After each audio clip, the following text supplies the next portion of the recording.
క్రూరంగా పరిపాలించారు. మన దేశ సంపదని దోచుకున్నారు, మన దేశస్తుల్ని అణిచివేశారు, మన స్త్రీలని మానభంగాలు చేశారు. బానిసత్వం అంటే ఎలా ఉంటుందో ఇశ్రాయేలీయులు మరొకసారి హృదయపూర్వకమున్నంత వరకు నీ సింహాసనాన్ని నేను నిలుపుతాను. వాగ్దానం ఇచ్చిన దేవుడుగా మనందరికీ బాగా రుచి చూశారు. ప్రభు గాక గట్టి చెప్పండి హల్లెలూయా. పాయింట్ చెప్పి నేను ఈ సంవత్సరం దేవుడు మనకిచ్చిన వాగ్దానం. సార్ మరి చాలామంది వాక్యం చెప్పేటప్పుడు నేను విన్నాను, మన భారతదేశానికి సువార్త వచ్చింది కూడా ఫారినర్స్ ద్వారానంట కదా.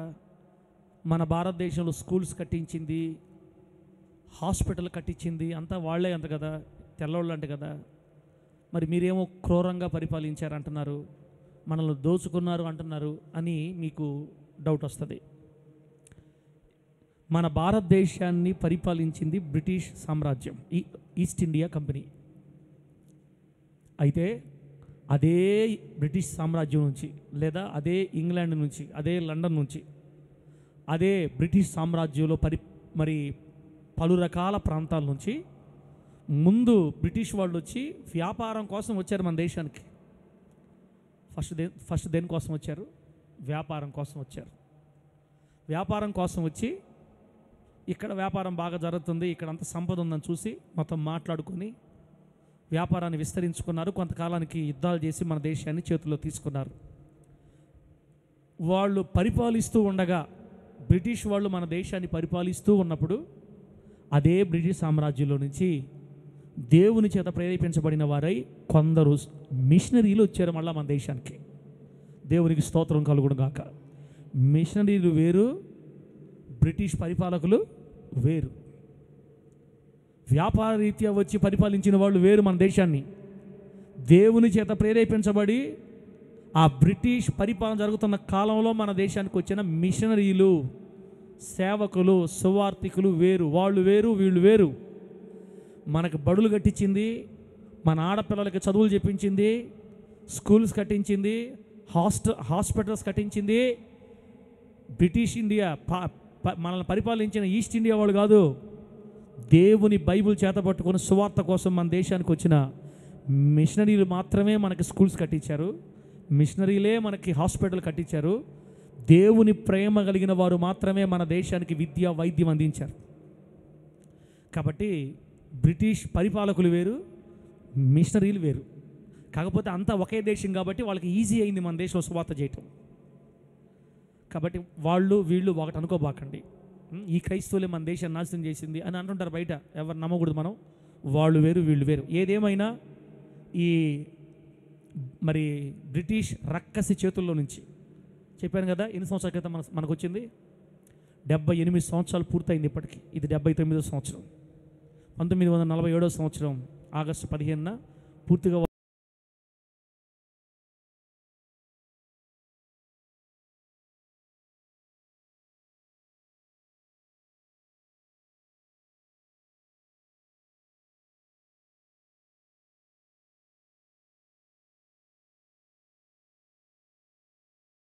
ఈరోజు ఇంకా ఎక్కువైపోతే హోటళ్ళకు పోతారు, ఇంకా ఎక్కువైతే పార్కులకు పోతారు, ఇంకా ఎక్కువ ఆనందం ఎక్కువైపోతే, స్వాతంత్రం వచ్చిన ఆనందంగా ఎక్కువైపోతే ప్రేమికురాళ్ళు రూములు కూడా పోతారు. అది వాళ్ళ ఇష్టం. మనం దాన్ని వాళ్ళేం అనకూడదు. వాళ్ళు ఏమైనా చేసుకొని ఆనందాన్ని వాళ్ళు అలా చేసుకుంటారు లోకస్తులు. మనం క్రీస్తు రక్తంలో కడగబడ్డ వాళ్ళం కాబట్టి, మనం యేసయ్య రక్తం చేత కడగబడ్డ వాళ్ళం కాబట్టి, మన దేశం ఇంకా బాగుపడాలని కోరుకొని యేసయ్య సన్నిధికి ప్రార్థన చేయడానికి వచ్చాం. మనం గొప్ప, వాళ్ళు గొప్ప. మా దేశానికి స్వాతంత్రం వచ్చిందని సింహాలు పోయిన వాళ్ళు గొప్ప. నా దేశం ఇంకా బాగుండాలి. కొన్ని రకాల శక్తులు నా దేశాన్ని పట్టి పీడిస్తున్నాయి. వాళ్ళ నుంచి విడుదల కలిగింది, కానీ మన దేశాన్ని ఇంకో దయ్యం పట్టుకుంది. ఇప్పుడు బలమైన దయ్యం చేతిలో ఉంది మన దేశం. ఇప్పుడు ఆ దేశం పేరు ఏం పేరు? ఆ దయ్యం పేరు ఏం పేరంటే మతోన్మాదం. అనండి, ఆ దయ్యం పేరు ఏం పేరు? మతోన్మాదం. ఈ దేశాన్ని ఒక మత దేశంగా చేయాలి. ఈ దేశం ఒక మతానికి చెందినగా ఉండాలి. నిజానికి మన దేశం మత దేశం కాదు. Syria, Afghanistan, Iraq, Iran, Saudi ఇవి ఉన్నాయే, ఇవి మాత్రమే మత దేశాలు. వాళ్ళ మతాన్ని మాత్రమే ఆ దేశంలో అది ఇవ్వండి, అన్ని మతాలు సమానమే అనే చెప్పే దేశం కాదు. కానీ మన భారతదేశం అయితే గణతంత్ర దేశం, ప్రజాస్వామ్య దేశం. ఎవరికి ఇష్టం వచ్చిన మతాలు వాళ్ళు అనుసరించుకోవచ్చు, ఎవరికి ఇష్టం వచ్చిన దేవుళ్ళు వాళ్ళు పూజించుకోవచ్చు, ప్రకటించుకోవచ్చు. అందరూ కలిసి ఒకరినొకరు గౌరవించుకుంటూ అన్నదమ్ముళ్ళ కలిసిమెలిసి ఉండాలి మన దేశంలో. ఇంత మంచి దేశంలో మనల్ని పుట్టించినందుకు దేవుడికి స్తోత్రాలు చెప్పాలా పడలేదా? ఒకవేళ మన అందరం తీసుకెళ్ళి దేవుడు సిరియాలో కనేసి ఉంటే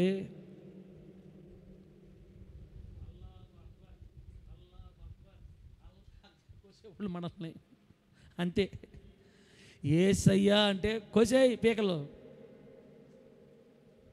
వాడు మనిషిని చంపుతా కూడా అదే పదం అని ఉంటారు. అంటే అల్లాయే గొప్పవాడని అర్థం ఆ పేరుకి, ఆ మాటకి.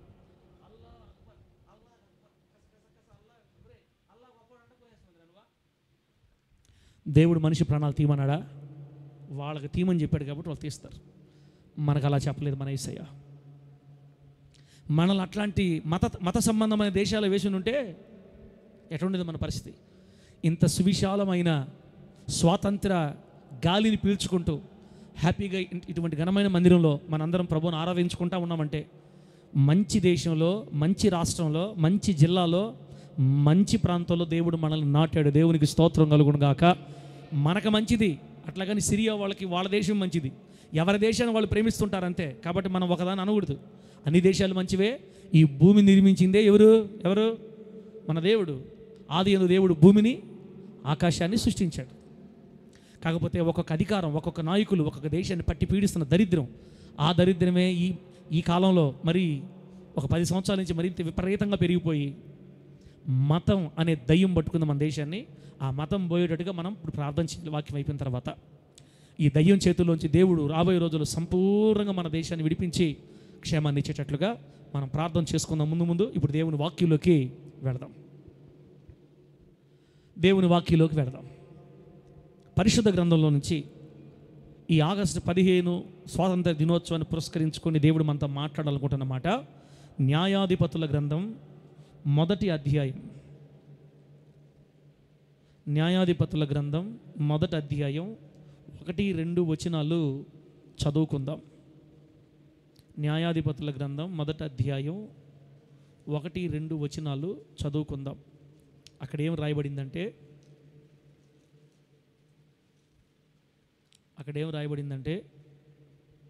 యెహోషువ మృతి నొందిన తరువాత ఇజ్రాయేలీలు కనానీయులతో యుద్ధము చేయుటకు తమలో ఎవరు ముందుగా వారి మీదికి పోవాలి, వారి మీదకి పోవలసినది యెహోవా తెలియజేయనట్లు ప్రార్థన చేయగా, 2వ వచనం, యెహోవా ఆ దేశమును యూదా వంశస్థులకు ఇచ్చి ఉన్నాను, వారు పోవలెనని సెలవిచ్చెను.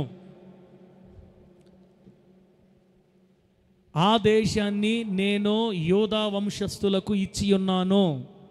కనానీయుల దేశాన్ని స్వాధీనం చేసుకోవడానికి లేదా కనానీయులతో యుద్ధం చేయడానికి ముందు ఎవరు పోవాలంటే, నేను కనానీయుల దేశాన్ని ముందు యూదా వంశస్థులకు ఇచ్చా, వారు ముందు వెళ్ళాలి అని చెప్పాడు 2వ వచనంలో.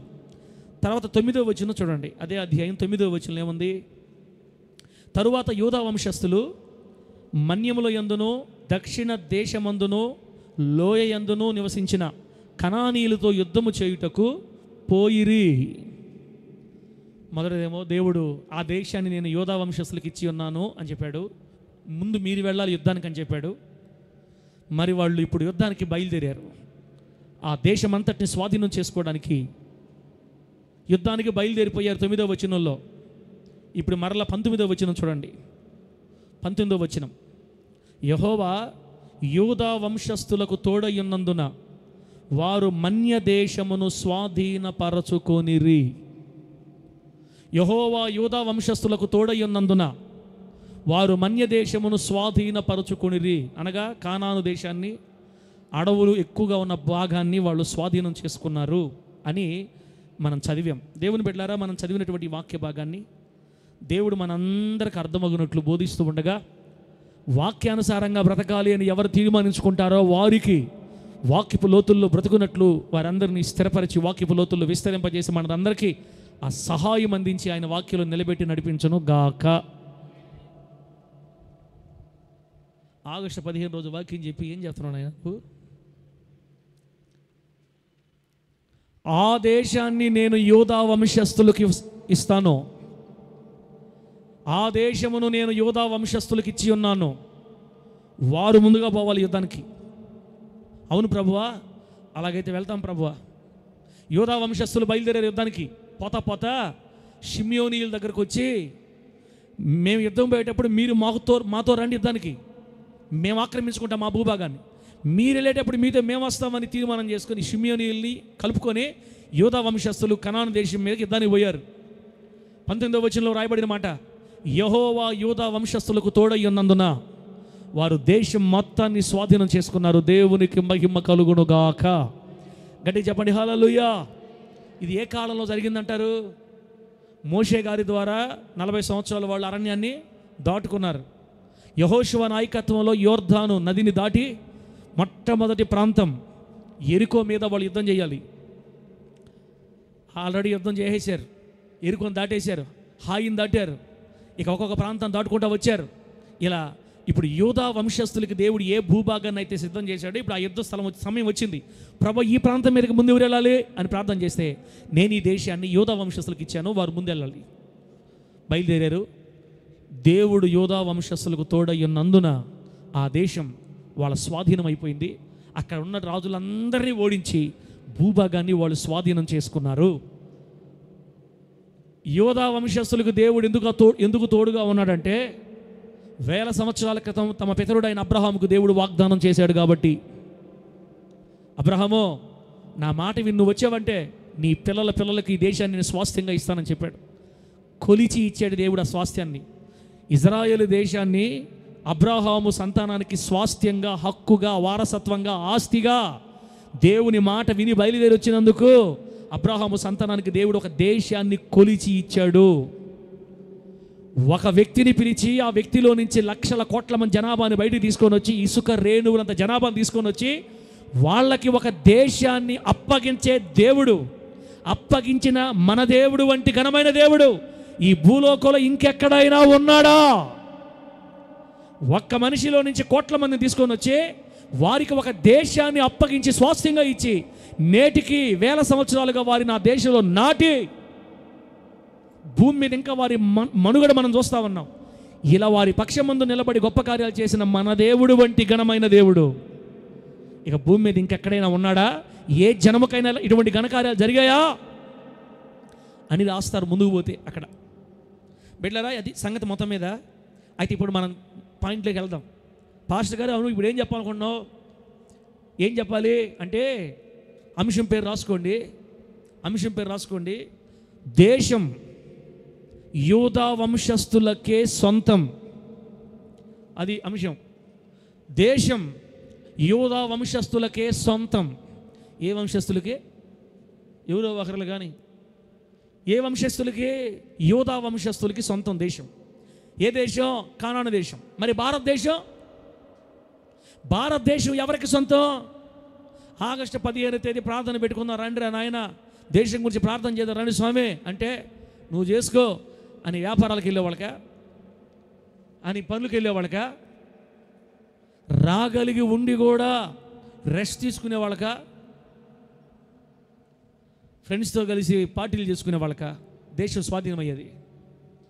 భారతదేశం ఎవరికి సొంతం అవుద్దంటే యూదా వంశస్థుల మాదిరిగా పోరాడు వారికి, యూదా వంశస్థుల మాదిరిగా యుద్ధం చేసేవారికి, యూదా వంశస్థులను పోలిన వారికి, యూదా వంశస్థులకి ఏ గుణగణాలైతే ఉన్నాయో, యూదా వంశస్థులు ఏ అలవాట్లయితే ఉన్నాయో అటువంటి అలవాట్లు కలిగి మన దేశ క్షేమం కొరకు, దేశ హితం కొరకు భారము కలిగి, బాధ్యత కలిగి అందరూ పుట్టారు, సస్తున్నారు. మనము పుట్టి సావటం కాదు, అందరిలాగా పుట్టడం సావడం అది కామను. పుట్టినోడు ఖచ్చితంగా సస్తాడు, మనం పుట్టాం సస్తాం ఏదో ఒక రోజు. పుట్టి సావకూడదు, సత్య లోపల ఏదో ఒకటి చేయాలి దేవుడి కోసం ఈ లోకంలో. నువ్వు చేయనా? నువ్వు చేసుకో, మమ్మల్ని ఎందుకు టెన్షన్ పెడతావు?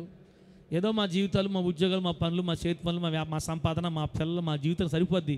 మళ్ళీ యోధా వంశస్థులు, యుద్ధము, కత్తులు నువ్వు కట్టుకో. పరలోకంలో బహుమానాలు ఊరకే ఉంటాయి, తేరకుండా నీక. పరలోకంలో పోగానే రాయ్యా బాంధవ కుమార్ గారు, అబ్బా భలే వచ్చేవా రాయ్యా, పెట్టండి రా 30 కేజీల బంగారు కిరీటం అంటాడా? ప్రార్థన రమ్మంటే ఎట్లుండాలా, ప్రార్థన చేద్దాం రండి అంటే ఎట్లుండాలా? హుషారు ఉండాలి దేవుని సన్నిధిలో కదా. ఇట్లరా రాని వాళ్ళ గురించి మనం ఏం పెద్ద ఫీల్ అవసరం అవసరం లేదులే, ఎవరి బాధలు వాళ్ళే. ప్రభు దగ్గర రేపు మనం బహుమానాల దగ్గరికి వెళ్ళినప్పుడు ఆ 7 ఏళ్ల విందులో ఒక్కొక్కరు పేరు పిలిచి వాళ్ళు పడిన కష్టాన్ని బట్టి దేవుడు వాళ్ళకి బహుమతులు ఇస్తూ ఉన్నప్పుడు, లెక్క అడుగుతున్నప్పుడు నెక్స్ట్ పేరు నాదే అన్నప్పుడు ఉంటుంది సంగతి కథ. నోటితో మాట్లాడిన ప్రతి మాటను గురించి దేవుడు లెక్క చెప్తాడు, లెక్క అడతాడంట మనల్ని. మన నోటితో మాట్లాడిన మాట అది మంచిదైనా సరే చెడ్డదైనా సరే ప్రతి మాటను గురించి మనం లెక్క చెప్పవలసి ఉంటుంది. మాటకే లెక్క అడిగాడంటే, ఏమిరా మీ పాస్టర్ ప్రార్థనలు పెడితే ఎందుకు రాలేదని అడగడా?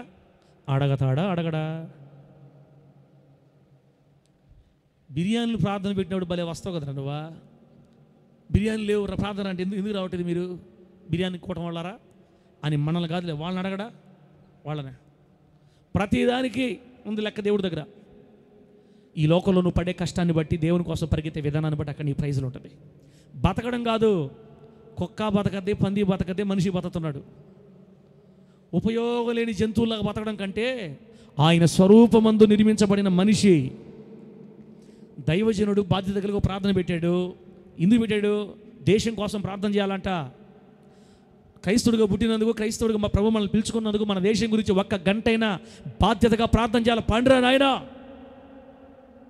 ఇస్రాయల్ పాస్టర్ టైం ఉండదు, పాడుండదు, ఎప్పుడు పెట్టి ఎప్పుడు చేస్తాడా? నీకు టైం కావాలి. నీక కొన్ని మాటలు నోట్లోంచి వచ్చేస్తున్నాయి కానీ ఆత్మదేవుడు ఆపేయమంటున్నాడు. టైం కావాలి నీక. తల్లి గర్భంలో పుట్టిన కాడి నుంచి ఇప్పుడు 50, నీకు 45, నాకు 38 సంవత్సరాల కరెంట్ టైం లెక్కేస్తే 99% మనమే ఉపయోగించుకున్నాం. దేవుడికి 1% ఇచ్చింది. ఇప్పటికి 90% మనమే తినడానికి, నిద్రపోవడానికి, తినడానికి మన జీవితం అయిపోయిన టైం. దేవుని సన్నిధిలో గడిపి ఆ 1 గంట 2 గంటలు కూడా దేవుడా ఈ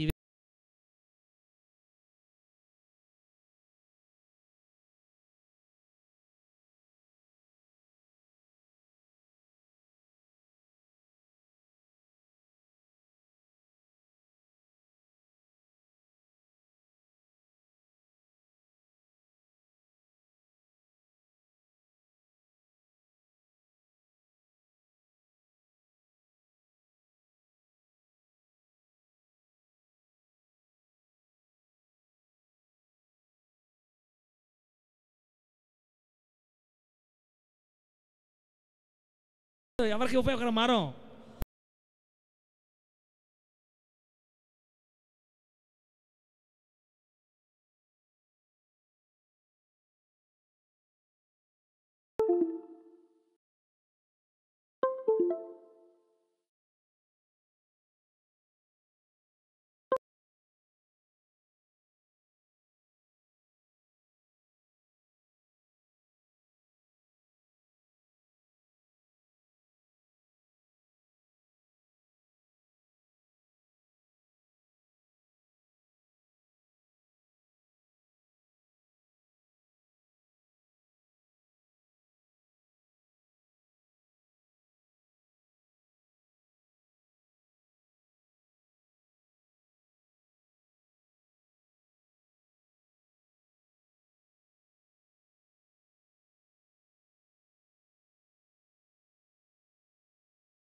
ఈ నెల్లూరు జిల్లా సిటీ పరిసర ప్రాంతాల్లో మన మందిరానికి ఎక్కువ మంది జనాభాను దేవుడు అప్పగించాలనుకుంటే, బోడిగాడు తోటలో ఉన్న ఎక్కువ శాతం మంది మన మందికి రావాలనుకుంటే, మన చర్చిలో ఏ వంశస్థులు ఉండాలా? సుబ్బారావా? యోధా వంశస్థులు ఉండాలి. దేశం యోధా వంశస్థులకే సొంతం. నేను ఆ దేశాన్ని యోధా వంశస్థులకు ఇచ్చి ఉన్నాను, వారు ముందుగా పోవాలి. యుద్ధాన్ని బయలుదేరారు. యెహోవా యోధా వంశస్థులకు తోడై ఉన్నందున వారు మన్య దేశమును స్వాధీనపరచుకొనిరి. 13 సంవత్సరాలు సేవ స్టార్ట్ చేసి యోధా వంశస్థులు లేరేమో మన చర్చిలో. అసలు ఇశ్రాయేల్ పాస్టర్ దేవంశమో మనకేం తెలుసు. యోధా వంశస్థులు లేకపోతే ఎన్ని తలచినా అమ్మే ఏది అడిగినా గ్లోరే జరిగేది తిండకట్ట పేబువా జరిగేది తిండకట్ట. 30 సంవత్సరాలైనా 30 మంది ఉంటారు, టండటారే తిండకట్ట. ఎవరు లేకపోతే చర్చిలో యోధా వంశస్థులు లేకపోతే దరిద్రం. సార్ వాక్యం మమ్మల్ని తిట్టడానికి మమ్మల్ని పిలిచావా? ఈరోజు నువ్వు దేశం కోసం ప్రార్థన చేయమని పిలిచావా? ఎందుకు మా మీద కూడా అల్లాడుతున్నావు నువ్వు అంటే, అల్లాడటం కాదు, ఒక్కరైనా యోధా వంశస్థులు అవ్వాలా, యోధా వంశంలోకి రావాలా, ఆ రోషం మనలో పనిచేయాలా అని నా బాధ, అంతే. బిడ్డలారా, యోధా వంశం అంటే ఏంటి సార్ చెప్పండి సార్, మాకు అర్థం కావాలి కదా. బిడ్డలారా, ముందు యోధా వంశస్థులు పోయే ముందు మన భారతదేశం సంగతి చెప్తానేనండి. ఈ 21వ శతాబ్దంలో అనగా 2025 సంవత్సరంలో మన భారతదేశం అనేక విధాలైన చెడుతనముతో నింపబడి ఉంది. మన దేశం చెప్పండి, మన దేశం అనేక రకాలైన చెడుతనంతో నింపబడి ఉంది. మన దేశంలో మంచితనం ఎక్కువ ఉందా, చెడుతనం ఎక్కువ ఉందా? చెడుతనము విస్తారంగా ప్రవహిస్తుంది. ఉదాహరణకి గత కాలమునకు మించిన విగ్రహారాధన ఎక్కువైపోయింది మన దేశంలో. నిజ దేవుణ్ణి మరిచి నిజమునకు దేవుళ్ళు కాని వాటికి దేవుళ్ళు పేరు పెట్టి సాతాను ఆత్మనేత్రాలు గుడ్డితనం కలుగజేస్తే నిజ దేవుణ్ణి విసర్జించి సృష్టికర్తని విసర్జించి సృష్టిని పూజించుకుంటూ అవే దేవుళ్ళని భ్రమపడుతున్న ప్రజలతో నిండిపోయింది లోకం. వాళ్ళకి తెలియదు, వాళ్ళ జ్ఞానం లేదు, వాళ్ళు అదే నిజమని నమ్ముతున్నారు. ప్రపంచాన్ని విగ్రహారాధన ఏమంటే మన దేశాన్ని ముఖ్యంగా అలుముకుంది. విగ్రహారాధన మేఘాలు దేశాన్ని చుట్టుముట్టేసేయి. విగ్రహాల చాటున పనిచేస్తున్న దురాత్మల సమూహం భారతదేశాన్ని ఆవరించేసింది. ఇప్పుడు ఏ రాష్ట్రం పట్టుకున్నా అనేక రకాలైన మూఢాచారాలు, మూఢనమ్మకాలు అయిపోయినాయి. దేశంలో ఎక్కువ ఏం పెరిగిపోతుంది తమ్ముడా? మూఢనమ్మకాలు. స్కూల్లో ఒక స్కూలు బాగా రన్ అవ్వాలని స్కూల్ హెడ్ మాస్టరు, ఉత్తరప్రదేశ్ అనుకుంటా, స్కూల్ హెడ్ మాస్టరు వాళ్ళ స్కూల్లో చేరిన ఒక చిన్న పిల్లవాడిని 5వ క్లాస్ వాడిని నరబలి, నరబలి చిన్న పిల్లవాడిని దేవతకు బలిచ్చారంట. దీన్ని ఏ ఆచారం అంటారు? మూఢాచారం, మూఢనమ్మకాలు. ఇల్లు కట్టుకున్న వాళ్ళు ఇంటి మీద ఏదైనా ఒక మంచిది, ఒక సుందరమైన రూపాన్ని పెట్టుకుంటే బాగుంటుంది. 2 కార్లు 4 పళ్ళు దిగి రా చూసుకుందాం అని చెప్పి ఇళ్ళకి కడతా ఉంటారు. ఏమనాలి దీన్ని? మనకి ఎందుకు సార్ వాళ్ళు ఏం కట్టుకుంటే? నీకు తన్నించుకునే శాస్త్రాలు పోవాలా నీకు? ఇంకంటే కొట్టనేలే వెనకాలం భయపడతాం. శుభాన మంచి ఇల్లు కట్టుకున్నారు, సుందరమైన ఇల్లు కట్టుకున్నారు, ఏ బొమ్మ పెట్టాలా? మూఢాచారం. ఇల్లు కట్టేటప్పుడు ఒక మనిషిని గొడ్లతో కలిసి మనిషిని ఏలాడేస్తారు. ఎంత అందమైన బొమ్మ.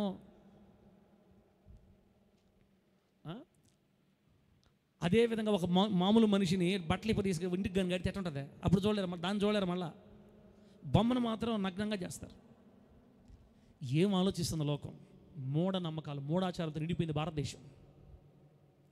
బిళ్ళరా, దేవునికే కోపం పుట్టించేంత అపవిత్రత భారతదేశ నడివీధుల్లో పారుతుంది.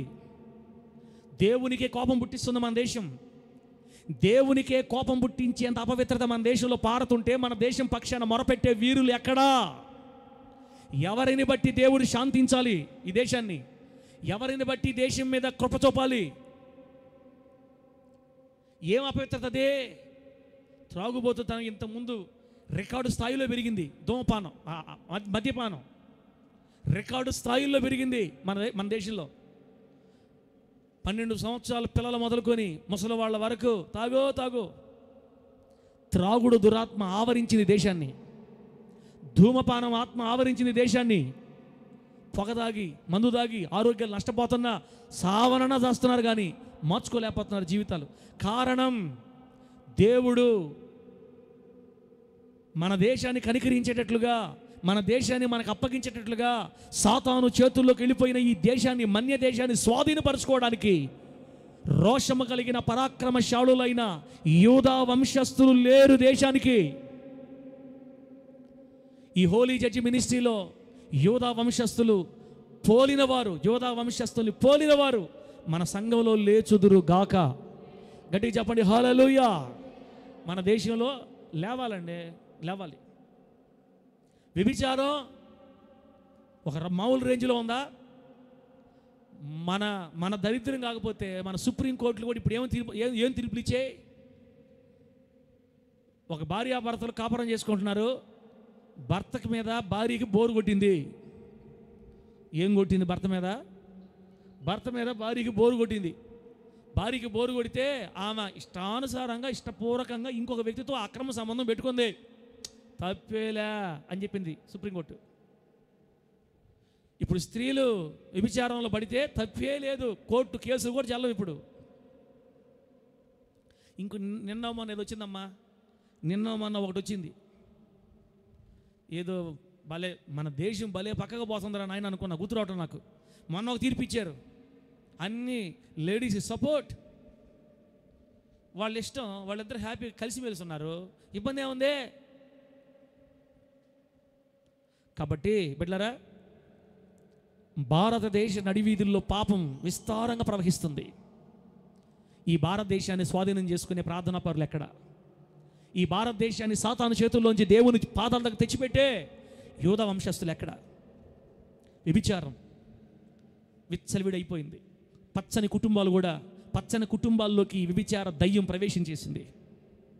ఎన్నో కుటుంబాలు నాశనం అయిపోతున్నాయి. 5 సంవత్సరాల క్రితం పచ్చగా ఉన్నటువంటి కుటుంబాలు ఈ రోజున బగ్గును మండిపోయి విడాకులు తీసేసుకొని వీళ్ళిద్దరికి పుట్టిన పిల్లలు అనాథలుగా మారిపోయి ఏమైపోతారో అర్థం కాని పరిస్థితుల్లో మన దేశం. బిడ్డలారా, ప్రపంచం అంతా ఇట్లాగే ఉంది. ముఖ్యంగా మన దేశానికి వచ్చిన బాధ్యత ఉంది కాబట్టి ఈరోజు ప్రార్థన చేయాలి. కాబట్టి వ్యభిచార దయ్యం చేతుల్లో ఉన్న మన దేశాన్ని తిరిగి సంపాదించుకునే యూదా వంశస్థుల్ని దేవుడు మన సంఘంలో లేపునుగాక. గట్టి చెప్పండి హల్లెలూయా. ఇది చాలదనుకుంటే డ్రగ్స్ ఎక్కువైపోయింది ఈ మధ్య మన దేశంలో. డ్రగ్స్ అంటే ఏందాక చెప్పాను కదా, చేతి మీద పెట్టుకొని అని పిలుచుకుంటారు. ఇక 24 గంటలకి ఇంతే. ఆడపిల్లలకంట 10వ క్లాసు ఇంటర్ ఫస్ట్ చదివే ఆడపిల్లలు, పేద పిల్లలు కాదు, ఉన్నవాళ్ళ పిల్లలు, సెలబ్రిటీస్ పిల్లలు ఉంటారే, లేకపోతే లక్షాధికారులు కోటీశ్వర పిల్లలు ఉంటారే, వాళ్ళకి కానీ అలవాటు చేశారంట దాన్ని. కానీ ఆ ఆడపిల్ల ఇంటర్ చదివే ఆడపిల్లగా దానికి కానీ బానిస అయిందంటే అవతల ప్రక్క అమ్మేవాడు ఏది చెబితే అది చేస్తుందంటనా. మీకు తెలియదు ఏం కాదు, ఇది సినిమాల్లో ఎక్కువ చూపిస్తూ ఉంటారు. ఇప్పుడు న్యూస్ పేపర్లు అయ్యే వస్తూ ఉంటాయి. దానికి బానిస అయిపోయినప్పుడు అమ్మాయి నువ్వు వీడియోలు పంపి, నీ ఫోటోలు పంపి అంటే ఫోటోలు వీడియోలు పంపించేస్తుంది. పలానా దగ్గర రా, అటు పోవాలి ఇటు పోవాలా, లే తీసుకుపోతా బయట తీసుకుపోతా, ఫలానా దగ్గర రా, అటు చేయి ఇటు చేయి, నాతో రావాలి, మా ఫ్రెండ్స్తో రావాలంటే ఏమైనా ఈ మత్తు పదార్థాల బానిసత్వం కొరకు ఆడపిల్ల తన జీవితాన్ని పణంగా పెట్టి తన పవిత్రతను పోగొట్టుకొని ఒక బొమ్మలాగా మారిపోతుంది డ్రగ్స్కి అలవాటు పడిన ఆడపిల్ల. మన ఆడపిల్లలు కాపాడుకోవాలంటే మన మందిలో ఎవరు లేవాలక? మన దేశ ఆడపిల్లల భవిష్యత్తు దీవించబడాలంటే యోధా వంశస్థులు మన మందిరాలు లేవాలి. ఇదే చాలదనుకుంటే లంచాలు ఏ రేంజ్లో ఉన్నాయి? ఇప్పుడు లంచాలు ఏ రేంజ్లో ఉన్నాయి తెలియదే ఉంది. ఇంకా మనకి ఏది మంచితనం ఉంది మన దేశంలో? ఏ మంచి ఉంది? సాతాను ఇన్ని దిక్కుల నుంచి మన దేశాన్ని పట్టి బంధించి కోరల్లో పట్టుకొని ఉంటే ఆగస్టు 15 రండిరా స్వామి ప్రార్థన చేద్దామంటే నువ్వు చేసుకో అంటారు. యోధా వంశస్థులైతే సిగ్గు, శరం, రోషం, పౌరుషం ఉంటుంది. ఏం చేద్దాం చెప్పండి బిడ్డారా? కాబట్టి రాని వాళ్ళు తెలుసుకుంటారులే, వాళ్ళకి తెలిసేది రాబోయే రోజులు. వచ్చిన మనమైనా ఒక గంట ప్రార్థన చేసి ఎట చేయాలి తెలుసా? ఇప్పుడు ప్రార్థన చేపిస్తాను నేను వాక్యం అయిన తర్వాత. రోషం కలిగి ప్రార్థన చేయాలి. మోకాళ్ళలోంచి కన్నీళ్లతో దైవభక్తి కలిగి దైవజనుడు ఏ పాయింట్ చేస్తే ఆ పాయింట్ మీద నిలబడి ప్రార్థన చేస్తూ ఉండాలా. పట్టుదల కలిగిన ప్రార్థన. లంచాలు పెరిగిపోయినాయి బిడ్డలారా. చిన్న పనులకు లంచాలు, పెద్ద పనులకు లంచాలు. కరెంట్ మీటర్ బిగించాలంటే లంచం, మన సంతకం పెట్టాలంటే లంచం, మన పని అవ్వాలంటే లంచం. లంచం లేనిదే మనుషులు పనులు చేయట్లేదు. ప్రతి ఫీల్డ్లో లంచం. లంచగొండితనం ఏ దేశంలో అయితే ఉంటుందో ఆ దేశం పాడైపోద్దని బైబిల్ రాయబడింది. లంచగొండితనం దేశ హితానికి అడ్డుబండ, దేశ క్షేమానికి అడ్డుబండ బిడ్డారా. అందుకే మన దేశం 78 సంవత్సరాలుగా అభివృద్ధి చెందుతానే ఉంది. ఎన్ని సంవత్సరాలుగా? మీరు ఇక్కడ లేరులే, మీలో కొందరు ఇక్కడ లేరు, పరధ్యానంలో ఉన్నారు. అంటే లంచాలు అంటే ఎట్లుంటాయి, డ్రగ్స్ అంటే ఎట్లుంటాయి అని మీరు కళ్ళు మూసుకొని ఆలోచిస్తున్నారన్నమాట. లంచాలు ఎట్లుంటాయి, కళ్ళు తెరవండి యేసునామములో. మీ కళ్ళల్లో యేసు రక్తం పొయ్య. రాత్రి ఏమంత ప్రార్థన చేయకపోతే చెప్పండి. రైట్ బిడ్డరా, మీరు కష్టపడ్డారు, పనులు చేసుకున్నారు, ప్రయాసపడ్డారు, వచ్చారు. రావడం మంచిది. వచ్చినప్పుడు ఒక గంట సేపు మనం హుషారుగా ఉందాం దేవుని సన్నిధిలో. కొంచెం మీకు రోషం తెప్పించాలంటే మాట్లాడుతున్నాను నేను. 5 మందికి వస్తే చాలు. ఈరోజు ఈ వాక్యం విని 5 మందికి రోషం వస్తే చాలంటే యేసు నామములో నెల్లూరు సిటీని మనం స్వాధీనపరచుకుందాము గాక. ముందు నెల్లూరు వస్తే చేతుల్లోకి, భారతదేశం తర్వాత యేసు రక్తమే ఎవరికి ఇస్తే వాళ్ళు ఎవరు రోషం ఉంటే సంపాదించుకోండి. ముందు మన రాష్ట్రాన్ని, మన జిల్లాని మనం సంపాదించుకోవాలా కదా. లంచాలు ఇంకా ఏమున్నాయి? మోసం పెరిగిపోయింది. భార్య భర్తన మోసం, భర్త భార్యను మోసం, పిల్లల మోసం, తల్లిదండ్రుల మోసం, కొడుకుల మోసం, కూతుర్ల మోసం, స్నేహితుల మోసం, మిత్రుల మోసం, వ్యాపారంలో మోసం. దేంట్లో లేదు మోసం. భారతదేశంలో మోసం ఎక్కువైపోయింది, నమ్మక ద్రోహం పెరిగిపోయింది. ఇదంతా చాలదనుకుంటే మాంత్రికులు జాతర ఎక్కువైపోయింది. మాంత్రికులు దాటింపులు పెట్టేవాళ్ళు, శాతబడులు చేసేవాళ్ళు, బాణామతులు పెట్టేవాళ్ళు, మనుషులను చంపేవాళ్ళు, దయ్యాలు పంపించి మనుషుల్ని రోగిష్టులు చేసేవాళ్ళు, దురాత్మ శక్తుల పీడన మరొక వైపు, సోదులు, దాటింపులు, దయ్యాలు, శీకర శక్తులు. బైబిల్ రాయబడింది కర్ణ పిశాచ శక్తులంట. ఏ పిశాచి? కర్ణ పిశాచి. ఎటుంటుందో కర్ణ పిశాచి మనకి ఎందుకు ఎటుంటే? ఇప్పుడు పిశాచులను చూసి ఏం సాధించాలి మనమా? ఏ సైన్ చూస్తే పోద్ది. పిశాచు కానీ ఇక్కడ ప్రత్యక్షమైందనుకో ఒక్కరుండరాడా? పాస్టర్ గారు మీరు కర్ణ పిశాచి కావాలన్న కదా నేను వచ్చాను, కనబడమంటారా? అప్పుడు నేను అడతాను మిమ్మల్ని, బిడ్డలారా కర్ణ పిశాచి ఇక్కడికి వచ్చిందంట, కనబడద్దంట, చూస్తారా అంటే ఒరే ఊపు రొమ్ముకు ఉప్పుకొని పోతుండ పాస్టరా, అదేదో నువ్వే చూసుకోద్దా. దెయ్యాలు మనం చూడబల్లే, మనకెందుకు వచ్చిన బాధ? మనం ఏ సైన్ చూస్తే చాలు, దేవునికి మహిమ కలుగుడు గాక. అసలు మీకు తెలియదు కానీ మీ అందరికంటే ముందు నేను కనపడినాడా? మీ అందరికంటే ముందు నేను కనపడ్డాం. పిశాచులతో మనకేం పని? డాడీ పరిచయంలో ఉన్నప్పుడు చిన్న డ్రమ్ కొట్టాడు కదా, దెయ్యం బయటికి రావాలంటే పాట పాడాలన్నమాట. పాటకు డ్రమ్ నేనే కొట్టాలా. నన్ను డాడీ దెయ్యం ముందే కూర్చోమనేవాడు. దెయ్యం అంటే ఆ దెయ్యం బట్టి మనిషి ముందు కూర్చోమనేవాడు. అంటుండేది. ఇక నేను కళ్ళు మూసుకొని అది ఒక్కసారి ఆ మనిషిలో ఒక బెడ్లోకి వచ్చి ఒక దెయ్యం అయితే 4 దాచిందిట. ఒకసారి ఏందో అరిసిందని చూసా నింది. ఇక అదేలో కళ్ళు మూసుకొని గడగడ ఉణిగిపోయి ఈ పాట ఎప్పుడు ఆపితే వెళ్ళిపోదామే, ఈ పాట ఎప్పుడు ఆపుతారా వెళ్ళిపోదామే నుంచి. నాయన ఒక మనిషిలోకి వచ్చి 4 జాపితే ఎంత ఉంటుంది ఈ కర్ర పిశాచి. ఇక కళ్ళకు కానీ కనపడింది అనుకో అవుట్. యోధా వంశస్థులు కాదు కదా, నీ యోధా వంశం వద్దు, ఏ వంశం వద్దు నాయన, నన్ను వదిలేయి. దేవుని నామానికి మహిమ కలుగును గాక. గట్టి చెప్పండి హల్లెలూయా. అవును కానీ అప్పుడు కనపడ్డ దయ్యాలు ఇప్పుడు ఎటుపోయి కనపడలేదంటే ఇప్పుడు ప్రార్థనా పరులు పెరిగిపోయారు. దేవుని స్తోత్రం కలుగును గాక. ఈ ఒక్కరోజే మన నెల్లూరులో ఎన్ని మందిరాల్లో ప్రార్థన జరుగుతున్నాయి తెలుసా? ఎన్ని సంఘాల్లో ప్రార్థన జరుగుతున్నాయి? మన ఆంధ్రప్రదేశ్లో ఎన్ని సంఘాల్లో విశ్వాసులు ఏడుస్తున్నారో తెలుసా? యూదా వంశస్థులు మన సంఘములో కనబడరేమో అనుకోవచ్చు కానీ ఇదే నెల్లూరు సిటీలో కొన్ని వందల మంది యూదా వంశస్థులకు సంబంధించిన జాతి వాళ్ళు ఉన్నారు కాబట్టి నెల్లూరు ఇంకా ఇంత సేఫ్గా ఉంది. వాళ్ళలో నీవు నేను ఉండాలని దేవుడు కోరుకుంటున్నాడు. బిడ్డ, మాంత్రికులు, చేతబడులు చేసేవాళ్ళు, దాటింపులు పెట్టేవాళ్ళ చేత దేశం అత్తలాకుతలం అయిపోతుంది, దేశం నలిగిపోతుంది మన భారతదేశం. ఇటువంటి భయంకరమైనటువంటి దేశంలో ఉన్న నీవు నేను మన దేశాన్ని తిరిగి మరలా స్వాధీనపరచుకొని యేసుకు సొంతం చేయాలంటే యుద్ధ పటిమ కలిగిన పరాక్రమశాలుల బృందం కావాలి. వారు యూదా వంశానికి చెందిన వారై ఉండాలి యేసు నామములో. గట్టి చెప్పండి హల్లెలూయా. ఒక ప్రశ్న, సార్ ఇంత భయంకరమైన పాపం మన దేశంలో చోటు చేసుకుంది కదా, ప్రపంచం అంతా పాపం విస్తారం అయిపోయింది కదా, మరి ఈ సంగతి దేవుడు తెలియదా? అలా అనుకోకూడదు బిడ్డలారా, అలా అనుకోకూడదు. బైబిల్ ఏం రాయబడిందంటే, దేవుని సెలవు లేకుండా భోజనము చేసి సంతోషించుట ఎవరికి సాధ్యం అనండి. దేవుని సెలవు లేకుండా భోజనము చేసి సంతోషించుట ఎవరికే సాధ్యం? ఒక పూట భోజనం చేసి ఏముందన్న టేస్ట్ సూపర్ అన్న అని ఆ పూట భోజనం రుచిని నువ్వు ఆస్వాదించాలంటే నీకు దేవుని సెలవు ఉంటేనే తినగలుగుతావు ఆ భోజనాన్ని. దేవుని అనుమతి లేకుండా వెంకటేశ్వరపురం హోటల్లో బిర్యానీ ఎవరు తినలేరు. సార్ వెంకటేశ్వరం హోటల్ అంటే ఏంది? అది మాకు తెలుసులే, కొంతమందికే తెలుస్తుంది. మన ఇంట్లో బిర్యానీ చేసుకొని మనం సంతోషంగా తినాలన్నా కూడా దేవుని సెలవు లేకుండా బిర్యానీ ఎవరు ఇళ్లలో వండలేరు. దేవుని పెట్టలే కాదు, లోకంలో ఉన్న ఏ వ్యక్తి అయినా ఒక రుచిగల భోజనం తినాలంటే దానికి యెహోవా సెలవు కావాలి. ఇంకా మంచి మాట చెప్తా, మన దేవుని సెలవు లేకుండా నీ తల వెంట్రుకల్లో ఒక్క వెంట్రుక కూడా కిందకి రాలదు. ఈరోజు ఉదయాన్నే మీరు దూకొని వచ్చేటప్పుడు ఎన్ని వెంట్రుకలు రాలినాయో లెక్క అంతా పరలోకంలో రికార్డ్ అయిపోయింది. ఇప్పుడు ఎవరి తల మీద ఎన్ని వెంట్రుకలు ఉన్నాయో దేవుని దగ్గర లెక్క ఉంది. అప్పుడు మీరేమనుకుంటారంటే ఇంక దేవుడికి ఏదే పని లేదు సార్, ఇంకా మన తల వెంట్రుకలు లెక్క పెట్టుకోవడమేనా, ఇంకా ఆయనకి ఏదే పని లేదా? దేవుడు అంటే ఆయనే.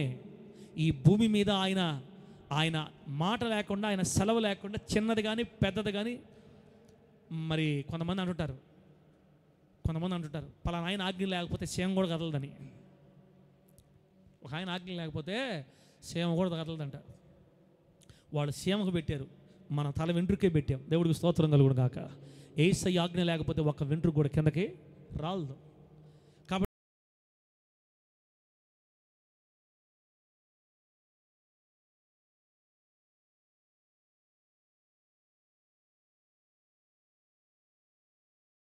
తగ్గించుకుంటే టెన్షన్ లేకుండా అంత ముద్ద దీన్ని ప్రశాంతంగా నిద్రపోయే స్థితిగా వచ్చిందంటే నీ ఎంట్రుకలు 2 కిలోమీటర్లు పెరగతాయి యేసునామములో అంతే. ఈరోజు ఎంట్రుకలు ఎందుకు రాలిపోతాయి అంటే మన కుటుంబాల్లో వస్తున్న ఒత్తిళ్ళు, స్ట్రెస్, బాధలు, ఆలోచనల వల్ల మనిషి ఆరోగ్యం దెబ్బతినిపోయి వెంట్రుకలు రాలిపోతున్నాయి. బిడ్డలారా, సరే వెంట్రుకలు ఎందుకులే, ఇప్పుడు యెహోవా సెలవు లేకుండా వెంట్రుకలు రాలనప్పుడు మన దేశంలో ఇంత పాపం పెరిగిపోతుంటే దేవునికి తెలియదంటారా? యేసయ్యకి అన్నీ తెలుసు, మన దేవునికి అన్నీ తెలుసు. సృష్టికర్త అనుమతితోనే ఏ దేశంలో అయినా ఏదైనా జరుగుతూ ఉంది. చూస్తున్నాడు ఆయన పాపం పెరిగిపోతూ ఉంటే. సరే కానీ విస్తారమైన పాపం పెరిగిపోతూ ఉంది. కానీ నేను నా కోసం యోధా వంశస్థులు లేపుకుంటా. దేవునికి స్తోత్రం కలుగును గాక. నేను నా నిమిత్తమై యోధా వంశస్థులు లేపుకుంటా. వారు పోరాడతారు, యుద్ధం చేస్తారు, ప్రార్థన చేస్తారు, తిరిగి మరలా భారతదేశాన్ని నా సొంతం చేస్తారని ఈ ఆగస్టు 15వ తేదీ ప్రార్థనా మందిరంలో యూదా వంశస్థులను పోలిన పరాక్రమశాలుల కోసం దేవుడు ఎదురు చూస్తున్నాడు. ప్రభు నామానికి మహిమ కలుగును గాక. ఆ రోజు కనాను దేశాన్ని యూదా వంశస్థులకు దేవుడు ఎలా స్వాధీనం చేశాడో ఈ భారతదేశాన్ని, ఆంధ్ర రాష్ట్రాన్ని, ప్రాముఖ్యంగా నెల్లూరు సిటీ పరిసర ప్రాంతాల్ని యూదా వంశస్థులను పోలిన వారికి దేవుడు స్వాధీనం చేయబోతున్నాడు. ఆమేన్ చెప్పండి గట్టిగా. ఒకవేళ నీవు నేను నడుం కట్టుకొని ఆ వంశస్థులను పోలిన వారంగా మనం మారితే మన చేతులకే ఈ భూభాగాన్ని అప్పగిస్తాడని గుర్తుపెట్టుకొని నేటి నుండి రోషపూరితమైన పరాక్రమశాలుల జాబితాలో చేరి యూదా వంశస్థుల మాదిరిగా యుద్ధం చేసి ఈ నెల్లూరు పరిసర ప్రాంతాన్ని, ఆంధ్ర రాష్ట్రాన్ని, దేశాన్ని యేసుకు స్వాధీనము చేయుదుము గాక. గట్టిగా చెప్పండి హల్లెలూయా. చెప్పండి గట్టిగా హల్లెలూయా. ఇంతవరకు అర్థమైంది కదా తల్లి? ఇంతవరకు అర్థమైంది. దేశం ఎవరికి సొంతం? అంశం పేరు దేశం ఎవరికి సొంతం? దేశం యోధా వంశస్థులకే సొంతం. యోధా వంశస్థులకే సొంతం. ఇప్పుడు ఆ యోధా వంశస్థుల్లో ఉన్న 2-3 క్వాలిటీస్ చెప్పేసి ప్రార్థన చేసుకుందాం. ప్రార్థనలోకి వెళ్ళిపోతాం. యోధా వంశస్థుల్లో ఉన్న 2-3 క్వాలిటీస్. 40 మినిట్స్ అయిందా? ఓకే, ఒక 20 మినిట్స్లో ఆపేద్దాం.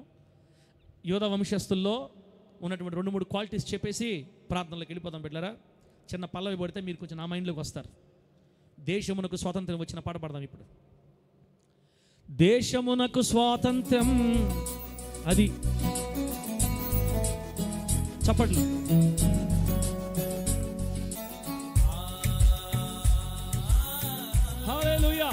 చప్పట్లో. అక్క నీ వంశం యోధా వంశం.